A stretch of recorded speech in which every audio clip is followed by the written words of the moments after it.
ನನ್ನ ಪ್ರಿಯ ವೀಕ್ಷಕರೇ ನಮಸ್ಕಾರ. ಏನಪ್ಪ ವಿಚಾರ ಅಂದರೆ, ಇವತ್ತು ಮಾನವೀಯತೆ ಮತ್ತು ಮನುಷ್ಯತ್ವ ಉಳ್ಕೊಂಡಿರೋದು ಕೆಲವರಲ್ಲಿ ಮಾತ್ರ. ಕೆಲವರ ಹತ್ರ ಮಾನವೀಯತೆ ಮನುಷ್ಯತ್ವ ಎಲ್ಲ ಸತ್ತೋಗಿದೆ.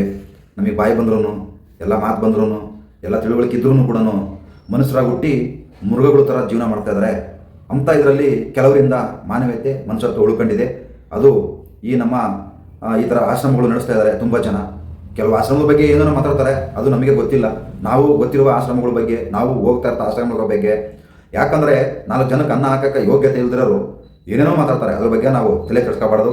ನಮ್ಮ ಕೆಲಸಗಳನ್ನು ನಾವು ಒಳ್ಳೆ ಕೆಲಸವನ್ನು ಮಾಡ್ಕೊಂಡು ಮುಂದುವರ್ಸ್ಕೊಂಡು ಹೋಗ್ಬೇಕಷ್ಟೇ. ಅದೇ ರೀತಿ ಈ ನಮ್ಮ ಏನು ನಾಚಿ ಪ್ರಸನ್ನ ಅವರು ಭಾಳ ಅದ್ಭುತವಾಗಿ ಇವರೊಂದು ಆಶ್ರಮ ನಡೆಸ್ತಾ ಇದ್ದಾರೆ. ಭಾಳ ನನಗೆ ಖುಷಿ ಆಯಿತು, ಸಮಾಧಾನ. ಯಾಕಂದರೆ ನನಗೆ ರಜೆ ಸಿಕ್ಕಾಗ, ನನಗೆ ರಜೆ ಇದ್ದಾಗ ನಾನು ಎಲ್ಲಿ ಹೋಗಲ್ಲ, ನಾನು ಹೋಗುವುದೇ ಈ ಆಶ್ರಮಕ್ಕೆ. ಅದೇ ರೀತಿ ಭಾನುವಾರ ಹೋಗಿದ್ದೆ. ಎಷ್ಟು ಜನ ತಮಿಳುನಾಡು, ಆಂಧ್ರ, ಎಲ್ಲ ಕಡೆಯಿಂದನೂ ಆ ರಾಜ್ಯ ಈ ರಾಜ್ಯ ಅಂತ ಎಲ್ಲ ರಾಜ್ಯದವ್ರಿಗೂ ಇವರು ಒಂದು ಜಾಗ ಕೊಟ್ಟಿದ್ದಾರೆ. ಎಲ್ಲ ರಾಜ್ಯದವರು ಇದ್ದಾರೆ. ರಾಜಸ್ಥಾನದವರು ಇದ್ದಾರೆ, ತಮಿಳುನಾಡವರು ಇದ್ದಾರೆ, ಆಂಧ್ರದವರು ಇದ್ದಾರೆ.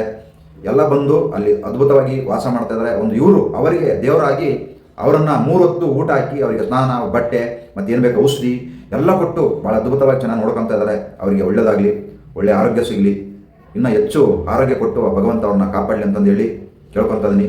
ನೋಡ್ಕೊಂಬನ್ನಿ, ಎಷ್ಟು ಚೆನ್ನಾಗಿ ನೋಡ್ಕೊಂಡಿದ್ದಾರೆ. ಇದೇ ಒಂದು ವಿಡಿಯೋ ಸಾಕ್ಷಿ. ಎಲ್ಲರಿಗೂ ನಮಸ್ಕಾರ. ನೋಡಿ, ಮುಂದೆಗಡೆ ವಿಡಿಯೋ ಬರ್ತಾ ಇದೆ. ಸರ್, ಇವತ್ತಿಗೆ 49 ಜನ ಇದ್ದಾರೆ. ಎಲ್ಲ ಬೆಂಗಳೂರಿಂದ ಹೊರಗಡೆ ಬಂದಿರೋರು ಕೂಡ ಇದ್ದಾರೆ. ಎಲ್ಲ ಹೊರಗಡೆಯಿಂದ ಬಂದಿದ್ದಾರೆ.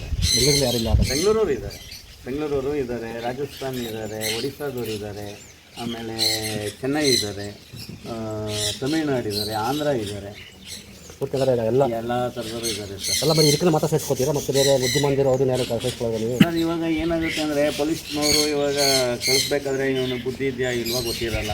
ಅವ್ರು ಏನು ಮಾಡ್ತಾರೆ, ಈ ಥರ ಇದೆ ಪ್ರಸನ್ನರೇ, ಒಬ್ಬಂಗೆ ಆಶ್ರಯ ಕೊಡಿ, ಅವ್ರು ವಾಸದಾರು ಸಿಗೋವರೆಗೂ ಅಂತ ಹೇಳ್ತಾರೆ.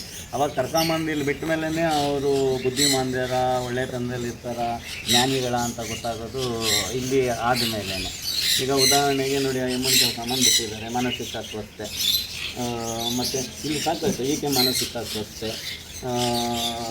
ಆಕೆ ಮಾನಸಿಕ ಅಸ್ವಸ್ಥೆ ನೋಡಿ ಈಕೆ. ಆಮೇಲೆ ಅಲ್ಲಿ ಜೆಂಟ್ಸ್ ಇದ್ದಾರೆ, ಸುಮಾರು ಜನ ಇದ್ದಾರೆ ಸರ್. ಆ ಥರ ಆಗಿ ಬಂದಿರೋರು, ಇವತ್ತು ಚೇತರಿಸ್ಕೊಂಡಿರೋರು ಇದ್ದಾರೆ. ಅಂದರೆ ಈಗ ಏನು ನಿಮ್ಮ ಒಂದು ಚಾನಲ್ ಮುಂದೆ ಸತ್ಯಗಳನ್ನ ಬಿಚ್ಚಿಡಬೇಕು. ಕೆಲವೊಂದು ಆಶ್ರಮಗಳಲ್ಲಿ ಹೊರಗಡೆ ತೋರಿಸ್ತಾರೆ, ಮತ್ತು ಒಳಗಡೆ ಇನ್ನೊಂದು ಥರ ಮಾಡ್ತಾರೆ ಅನ್ನೋದು ಕೆಲವು ಆಳುಗಳ ಬಗ್ಗೆ ಮಾತಾಡೋಕ್ಕೆ ಹೋಗಲ್ಲ. ಏಕೆ ಅಂತ ಅಂದರೆ, ಒಂದು ಮಾತು ಹೇಳ್ತೀನಿ, ತಮ್ಮ ಗಮನಕ್ಕೆ ತರ್ತೀನಿ. ಎಲ್ಲ ಮಕ್ಕಳುಗಳು ಪಾಪ ತಂದೆ ತಾಯಿನ ಸಾಕದೆ ಹೊರಗಾಕ್ಬಿಟ್ಟಿದ್ದಾರೆ ಅಂತ ಹೇಳುವಂಥ ಜನನೇ ಜಾಸ್ತಿ. ಇಲ್ಲಿ ನನ್ನ ಅನುಭವ, ನಾನು ಇವ್ರ ಜೊತೆ ಬೆರೀತಾ ಇರೋದ್ರಿಂದ, ಇವ್ರ ಒಡನಾಟದಲ್ಲಿ ಇರೋದ್ರಿಂದ ಹೇಳಲಿಕ್ಕೆ ಹೋದರೆ, ಇವರಲ್ಲಿರುವಷ್ಟು ಚೇಷ್ಟೆ ಯಾರಲ್ಲೂ ಇರಲ್ಲ. ಬೇಸತ್ತಿರ್ತಾರೆ. ಇವಾಗ ಉದಾಹರಣೆಗೆ ನಾನೇ ಒಂದು ಮದುವೆ ಆಗಿರ್ತೀನಿ, ನನಗೆ ಅಪ್ಪ ಅಮ್ಮ ಅನ್ನೋಂಥ ಇಷ್ಟ ಇದ್ದರೂ ಕೂಡ ಬಂದವ್ರಿಗೆ ಕಷ್ಟ ಆಗುತ್ತೆ. ಅವ್ರ ಮುಂದೆ ಇವ್ರು ಹೇಗೆ ಆರೈಕೆ ಮಾಡ್ತಾರೆ ಸರ್? ಇದನ್ನು ಮಾಡೋಕ್ಕೆ ನಿಮಗೆ ಯಾಕೆ ಈ ಥರ ಮಾಡಬೇಕು ಅನಿಸ್ತು ಸರ್? ಆ್ಯಕ್ಚುಲಿ ನನಗೆ ಅಪ್ಪ ಅಮ್ಮ ಇಬ್ಬರು ಇಲ್ಲ. ಈಗ ಹೇಳ್ತಾ ಇದ್ದರೆ ಇವನೇನೋ ಒಂದು ಬಿಂಬಿಸಕ್ಕೆ ಹೇಳ್ತಾನೆ ಅಂತಾರೆ. ಮೊದಲನೇದಾಗಿ ನಾನು ನಿಮ್ಮ ಒಂದು ಚಾನಲ್ ಮುಖಾಂತರ ಹೇಳ್ಬೇಕಂದ್ರೆ, ನಾನು ನನ್ನ ತಂದೆ ತಾಯಿನ ಸಾಕಿದವನಲ್ಲ ಸರ್. ನಂದು ಒಂದು SSLC ನಾನು ಫೇಲ್ ಆಗ್ತೀನಿ. ಆವಾಗ ನಮ್ಮ ತಂದೆ ಏನೂ ಕೇಳಲ್ಲ, ಬಟ್ಟೆ ಹಿಡ್ಕೊಂಡು ಹಿಂಗೆ ನಿಂತ್ಕೊಳ್ತಾರೆ, ನೀನು ಮನೆ ಬಿಟ್ಟು ಹೋಗ್ತೀಯಾ, ನಾನು 16 ವಯಸ್ಸವಾಗ ಆವಾಗ ನಾನು ಬಂದವನು, ಹಲವಾರು ಕಷ್ಟಗಳನ್ನ ಬಿದ್ದೆ. ಸೊ ನನಗೆ ಯಾಕೆ ಇದು ಸ್ಫೂರ್ತಿ ಆಯಿತು ಅಂತ ಅಂದರೆ, ನನಗೆ ಬೆಂಗಳೂರಿಗೆ ಬಂದಾಗ ಇದಕ್ಕೆ ಜಾಗ ಇರಲಿಲ್ಲ ಸರ್. ಒಂದು ಸ್ಕೂಲ್ದು, ಪಬ್ಲಿಕ್ ಸ್ಕೂಲು ಟಾಯ್ಲೆಟಲ್ಲಿ ನಾನು ಈ ಕೂತ್ಕೊಳ್ಳುವೆ. ಎಲ್ಲ ಸುತ್ತಲೂ ರಿಸರ್ಚ್ ಮಾಡಿರೋರು, ಹಿಂಗೂ ಹೊರಿಕೊಳ್ಳೋಕ್ಕಾಗಲ್ಲ, ಸ್ಮೆಲ್ಲು. ಒಂದು 20 ದಿನ ಆ ರೀತಿ ಕಾಲ ಕಳೆದೆ. ಅವಾಗ ನೋಡ್ತಾ ಇದ್ದೆ, ಇವರೆಲ್ಲ ಹೆಂಗೆ ಕಾಲ ಕಳೀತಾರೆ ಅನ್ನೋವಂಥದ್ದನ್ನು ನಾನು ಕಣ್ಣಿಂದ ನೋಡ್ತಾ ಇದ್ದೆ. ನನಗಾದಂಥ ಅನುಭವ ಇವ್ರಿಗೆ ಆಗಬಾರ್ದು ಅನ್ನೋವಂಥ ಒಂದೇ ಒಂದು ಕಾರಣಕ್ಕೆ, ಜೊತೆಗೆ ನನ್ನ ತಂದೆ ತಾಯಿ ಸಾಗದೇ ಇರುವಂಥ ಕರ್ಮಫಲಗಳಿಗೆ ಇವತ್ತು ನಾನು ಈ ಒಂದು ಕೆಲಸ ಮಾಡಬೇಕು, ಕಳ್ಕೋಬೇಕು ಅದು ಅನ್ನೋವಂಥದ್ದನ್ನು ಇದನ್ನು ಮಾಡಿದೆ.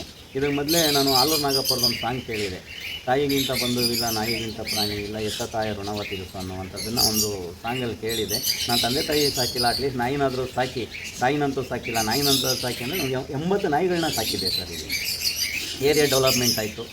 ಸೊ ಇಲ್ಲಿ ಓದೋ ಮಕ್ಕಳು ಬರ್ತಾರೆ, ವಯಸ್ಸಾದವರು ಇರ್ತಾರೆ, ಅವ್ರಿಗೆ ತೊಂದರೆ ಆಗುತ್ತೆ ಅನ್ನೋ ಒಂದು ಕಾರಣಕ್ಕೆ ನಮ್ಮ ಅಪ್ಪ ಅಮ್ಮನ ಸಾಕೋ ಬದಲು ಒಂದು 2-3 ಸಾಕೋಣ ಅಂತ ಪ್ರಾರಂಭಿಸಿದಂಥ ಈ ಸಂಸ್ಥೆ ಇವತ್ತಿಗೆ 49 ಜನ ಇದ್ದಾರೆ. ನೀವು ಎಣಿಸ್ಕೊಬೋದು ಇದರ ಇಲ್ವಾ ಅನ್ನುವಂಥದ್ದನ್ನು ನೀವು ಎಣಿಸ್ಕೊಂಬಿಡ್ಬೋದು. ನಾವು ಒಂದು 10 ಜನ, ಜಾಸ್ತಿನೂ ಹೇಳಲ್ಲ, ಕಡಿಮೆನೂ, ಏನು ಪ್ರೆಸೆಂಟ್ ಇದ್ದಾರೆ ಅಷ್ಟೇ. ಅಂದರೆ ಆಶ್ರಮಕ್ಕೆ ಬರೋರು ಹೋಗೋರು ಇದ್ದೇ ಇರ್ತಾರೆ ಸರ್. ಬರೋರು ಹೋಗೋರು ಇರ್ತಾರೆ, ಕೆಲವರು ಸತ್ತಿದ್ದಾರೆ. ನಾನು ಇವಾಗ 4ನೇ ವರ್ಷ ರನ್ನಿಂಗು.